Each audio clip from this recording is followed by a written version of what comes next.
we have James Burrell, and James is going to be offering us the legal perspective. He's a business attorney, an expert in crypto community management and structuring, and he's passionate about helping entrepreneurs establish a real business with legal foundations in place. So here it is, James Burrell. Thanks. So, hands up for the few here who do not have any crypto. No, everyone has crypto.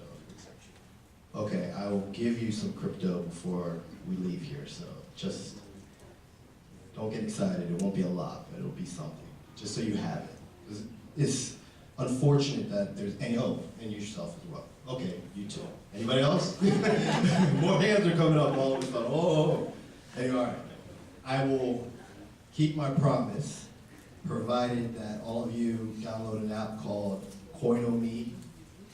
You can find it in your Play Store, your iOS store, and then I'll help you sort that out when we're done with the presentation.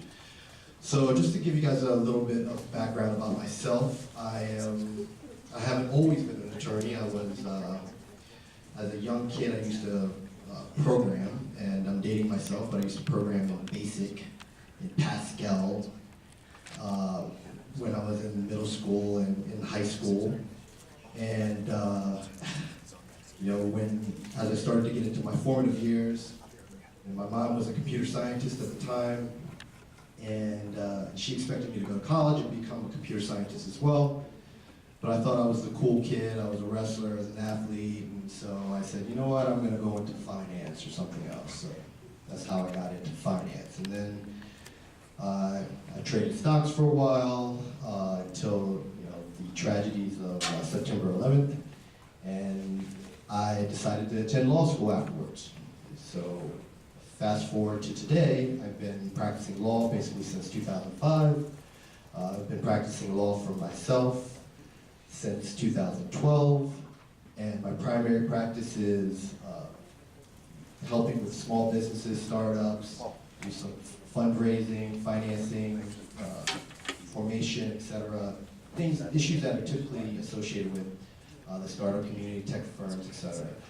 So this will all make sense in a second. So basically, in my business, there's a lot of contract drafting, a lot of negotiations, etc. And tangentially, I've been following crypto basically since Litecoin, but I really didn't trust it because the former stock trader in me was very skeptical about this magic money that was, who ran it, what was it a security, was it, whatever it was. But I was keeping my eye on it because, as a child, I was really involved in technology. I love technology, so I was curious. So lo and behold, in around 2016, 2017, I learned about Ethereum and this notion of smart contracts and this notion of self-executing contracts that don't require any authority or person to execute them. They can just execute on themselves. So I'm thinking to myself, all right, wait a minute, this is almost like a robot taking my job now. I need to start learning more about what this thing is and whether or not there's a place for me in this space, or am I going to be relegated out of it due to technology? So then that's kind of how I started to get more focused in the crypto, and I started learning more about, researching about different types of coins and Ethereum, and I created my own little token just for, giggles, really to learn. And as I started to get more involved in the space, I started to recognize that there still was an opportunity for me as an attorney to be very involved, because there was a lot of uncertainty as to, what are these things? What is this? Is it a virtual currency? Is it a cryptocurrency? Is it a security? Is it, what is it? And most people still, I think a lot of people even in the space don't truly understand what it is until something tragic happens, such that they lose a lot of money or whatever. So one thing that I've been and I, wanted to talk about kind of future trends, because I think some people touched on some of the earlier stuff, such as the SEC has started to lay out some pretty consistent findings that a lot of these ICOs would be considered securities when they were issued, and that the issuers, the foundations, or whoever were doing the ICOs were likely violating some securities laws unless they found an exemption. So, God bless you. So I wanted to talk about the future, and I don't know how many of you are aware of this. I don't know exactly what the date is. January 3rd, 2019, but there's this push to withdraw all your coins off of the exchanges into your wallets that have your private key. One of the things I've tried to explain to my friends and family and colleagues who are in crypto is, I say, listen, you truly do not own the crypto unless you own the private key. Because, until you can control where that crypto goes, you don't really own it. So this kind of global push on January 3rd, 2019 is basically, it looked almost as if they're trying to teach the world a lesson to say, hey, everyone pull your crypto off of the exchanges, take it into a wallet that you have your private key and you have control and possess, and see what happens. And so that got me to thinking, if you have a Coinbase account, you have a Gemini account, you have whatever, Bittrex account, whatever kind of account, you have cryptocurrency sitting in it, do you truly own the cryptocurrency, right? If you don't own the cryptocurrency because you don't own the private key, should you pay taxes on that cryptocurrency? When we had the passage of the Tax Cuts and Jobs Act of 2017, one of the changes in the act was that like-kind exchanges, meaning that if you exchange property for something that's very similar, could happen tax-free provided there were some other conditions. Those exchanges have now been reduced to only real property is considered property for those eligible for those like-kind exchanges. So as another person that touched on earlier, every time you move from one crypto, either you go from fiat to crypto to, crypto A to crypto B, each one of those exchanges is a taxable event.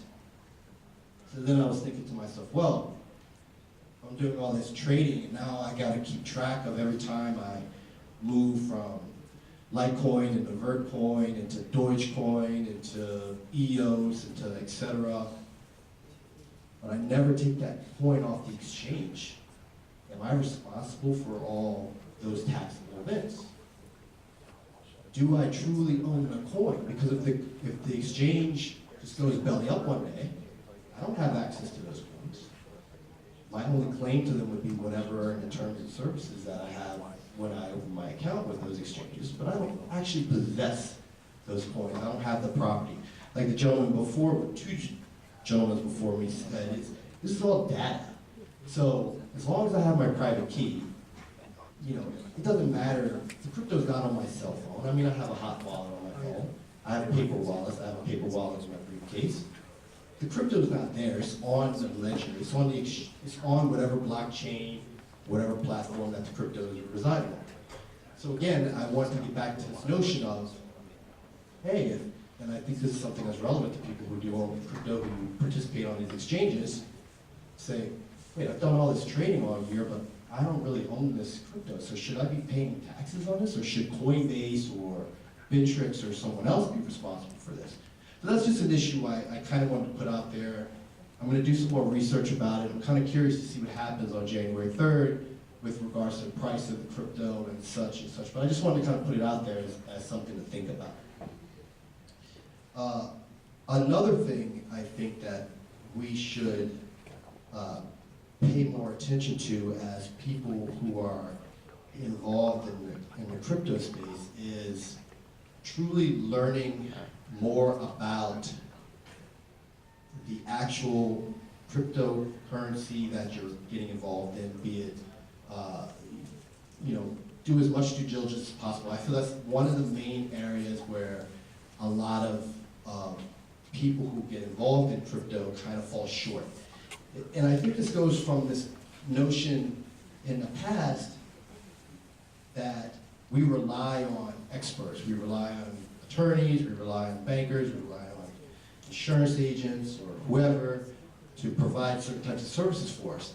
And I think part of, after reading Satoshi white paper and this kind of peer-to-peer money system, at least for Bitcoin-esque type coins, is kind of to give you a bank in your own pocket, right? It's just to give you this power, this kind of way to transfer value without permission around the world globally with, no one can stop it as long as there are multiple nodes running on the chain.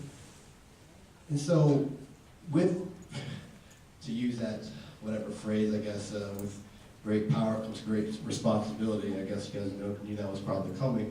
I think we all have to do more to really focus on what is really going on with the projects or the coins or the tokens that we are starting to invest in.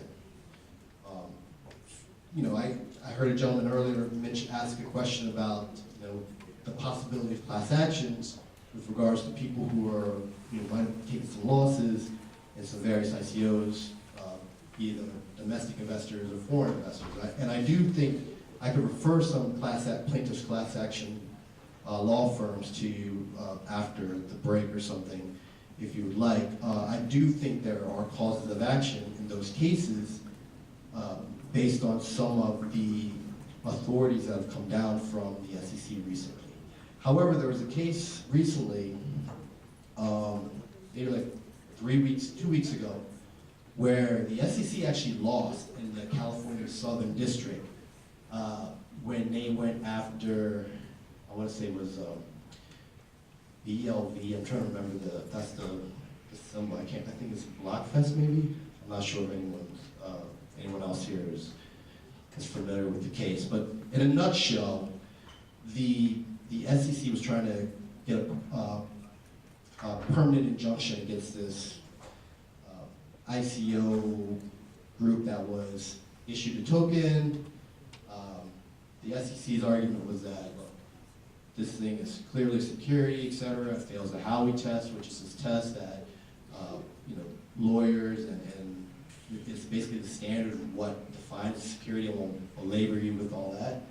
And what the court found that the SEC had failed to do was show that there was reliance by the investor when the investor purchased the token. So that's a very important issue. If you're someone who feels like you're defrauded by the purchase by an ICO or some sort of other cryptocurrency purchase, if you decide to take legal action, reliance is going to be a key issue that you're going to have to show that, okay, hey, I relied on whatever the website said, this is why I went and took my money and bought this, etc., so on and so forth. Since the SEC as a regulatory agency wasn't necessarily buying these tokens, it didn't really show that there was actual reliance by the people who were injured. So, the bottom line is they lost. And I think that it just shows that although this is still a pretty new industry, if you want to call it that, the laws are there and I think they work. And I think that we don't necessarily need more regulation, we just need it just to develop over time. And I think that the SEC, as someone had mentioned earlier, is more than receptive to engaging in conversation with people who are involved in the space. So if you're on a team or something, I wouldn't be afraid to reach out to the SEC. I think the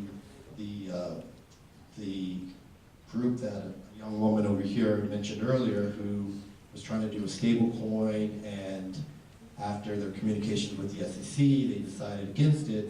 I think that group if they had just went forward, I think they had raised maybe 200 million or some astronomical amount of money. went forward and just did a public offering. They had enough money to pay legal fees for that. Why not? Take a risk, be the first out there, show that it can be done, instead of falling on the sword and just giving up because you don't want to take the extra steps to be the person who innovates in the game. I mean, we all talk about innovation, and sometimes you just have to take risks.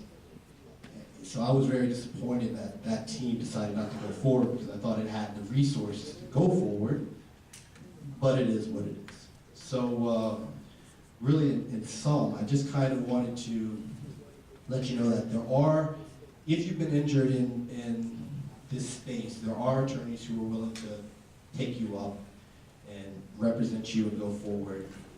If you're looking for counsel for other matters in the space, or you would be surprised that the community is growing pretty significant in regards to that. And for me, I think one of the things that I'm going to be focusing most on in 2019 is that notion about the property and the taxation and where that stands and what kind of regulation is going to get passed to address some of those issues. Another thing also that's happened recently is the state of Wyoming has passed some new legislation that has modified their local incorporation statutes such that now a corporation incorporated in Wyoming can issue shares of stock on a blockchain distributed ledger type of technology versus, typically you had to have some sort of record that was, you have your paper records and your certificates and et cetera and so on. So it looks like Wyoming is wants to be the first state to kind of almost attract the new incoming, entrance into the crypto space. To start a business in crypto, it might be prudent to incorporate in Wyoming first because you'll likely have some pretty favorable regulatory environment there. And that's basically all I have for you guys. So if you guys have any questions.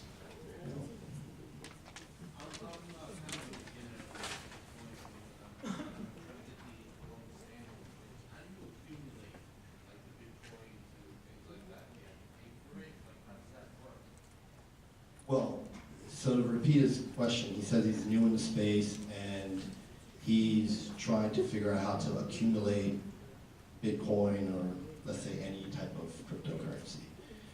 I think that's how it'd be like how you accumulate any other sort of piece of property, right? Sometimes you would pay for it, maybe you could earn it, maybe you could sell something and someone will give you exchange Bitcoin for that. So in your case, if you don't want to pay for it, so let's say you don't want to sign up for an exchange and convert your fiat into Bitcoin, if you own a business or if you have some services or if you have some property that you want to get rid of, try to sell it and say, hey, I'll accept Bitcoin or I'll accept Litecoin, whatever type of cryptocurrency for that. And there'll be enough people out there who will likely be willing to pay you for it. I think with some cryptocurrencies such as Bitcoin and Litecoin, because of the attributes of the coin, people may be reluctant to spend that coin, especially at these prices, if they think that the price is going to go up in the future. Like, nobody wants to be that guy who's, who paid like $140 million for a pizza, right? So that being said, there's still enough of an appetite out there and people who have enough of a supply of these various cryptocurrencies who want them to be used. There's just no point just holding them just to have them and you're just sitting on them, right? So that's not really a use case. And I think as more and more people demonstrate use cases, these assets will naturally appreciate in value and I think it'll be better for the space as a whole.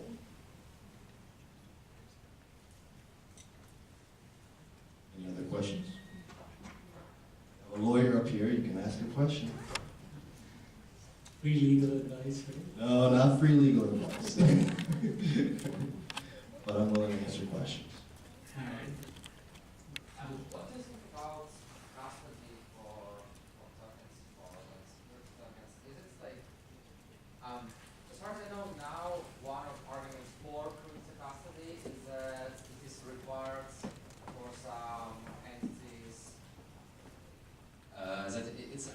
required, and that's why it's good to use like Gemini custody or something. So what do you think about this? Right, so I believe your question relates to this movement towards various exchanges offering crypto custody. And under current laws, if you want to, the idea that they want to do that is so that to arguably attract more institutional money, because that's the main impediment against institutional money coming in is this notion of custody. Currently, most institutions, there's various layers the way people buy and sell stocks,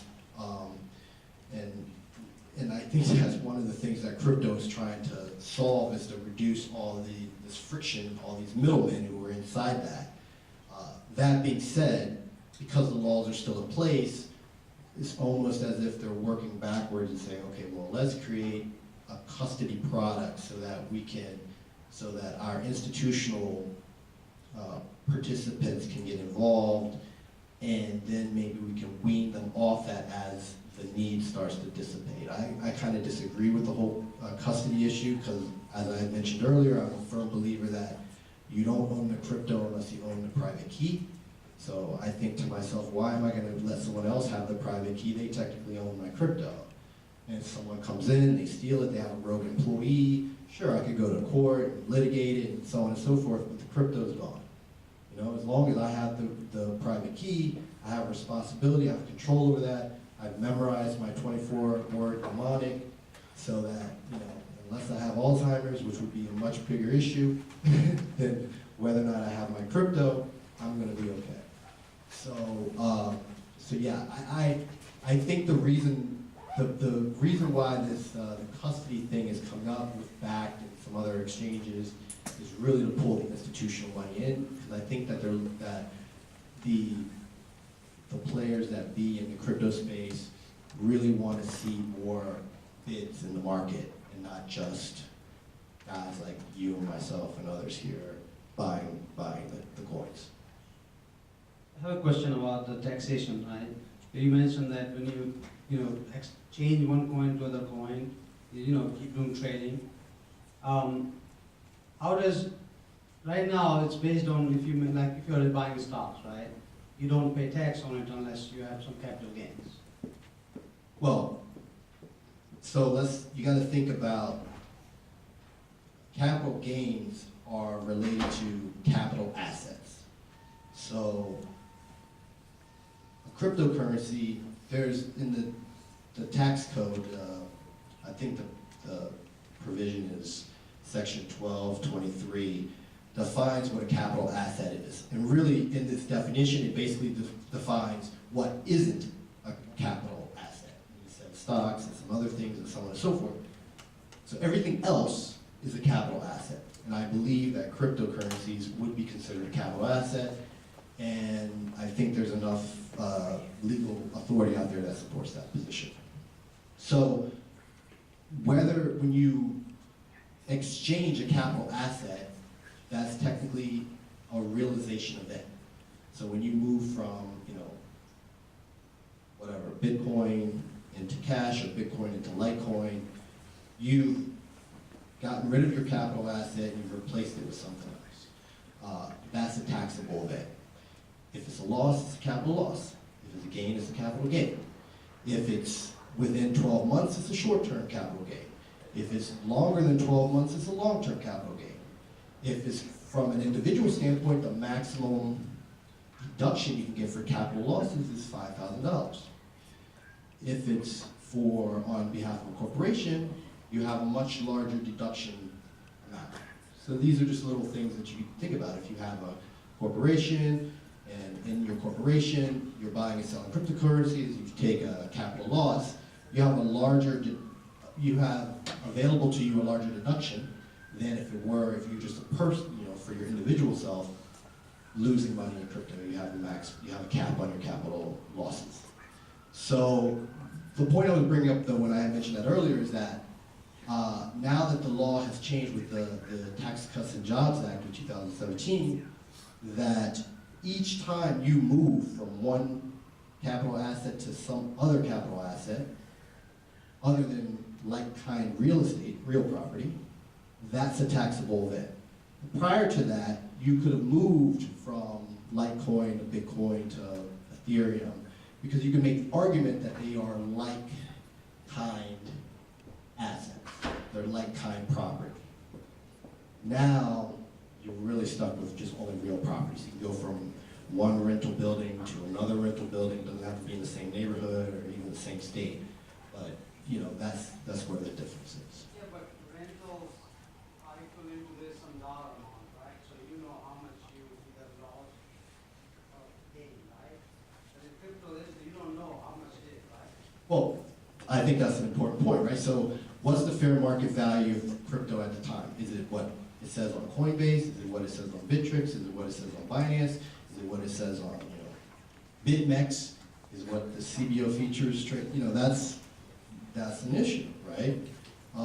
So these are all these issues are going to come to head as people are trying to file for their taxes this year because the changes have been in effect for tax year 2018. So I think it's an important consideration. Hopefully it'll bring in some business for me if I can solve some problems. But yeah, I think that it's going to be a minefield out there. But I just wanted to kind of bring up some points, some things to think about, raise some questions, and it's not always the lawyers that figure out the answers. Sometimes other people have good ideas, and that's how things happen. They innovate, and there's ways that we can apply those ideas to legal jurisprudence or help create the facts that support those ideas, and we can make this be helpful for the crypto community as a whole. All right, great. Thank you so much, James.